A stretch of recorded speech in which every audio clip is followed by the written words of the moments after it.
পৃথিবীতে মানুষেরা 7 লক্ষ 8 লক্ষ টাকা খরচ করে মক্কাতুল মুকাররমা মদিনাতুল মুনাওয়ারা জিয়ারত করে, এমন কোন গ্যারান্টি দিতে পারবে না হজ করে এসেছে, আমার হজ কবুল হয়েছে। কিন্তু নূহ নবী সাল্লাল্লাহু আলাইহি সাল্লাম বলেছেন, কোন সন্তান যদি তার মা বাবার চেহারার দিকে রহমতের নজরে তাকায়, আল্লাহ পাক সুবহানাহু ওয়া তাআলা কবুল হজের সওয়াব দিয়ে দেন। সাহাবায়ে কেরাম আরজ করলেন, ইয়া রাসূলুল্লাহ, নবী গো, কোন সন্তান যদি তার মা বাবার চেহারার দিকে প্রতিদিন এভরিডে 70 বার সুনজরে রহমতের নজরে তাকায়, তাহলে কি 70 কবুল হজের সওয়াব হবে নাকি?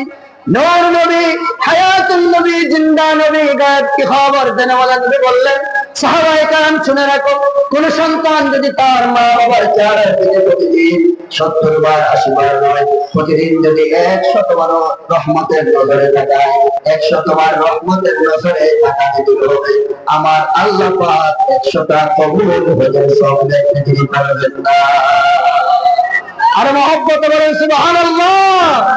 আমরা মা বাবার চেহারার দিকে রহমতের নজরে তাকাতে চাইতে চাই না।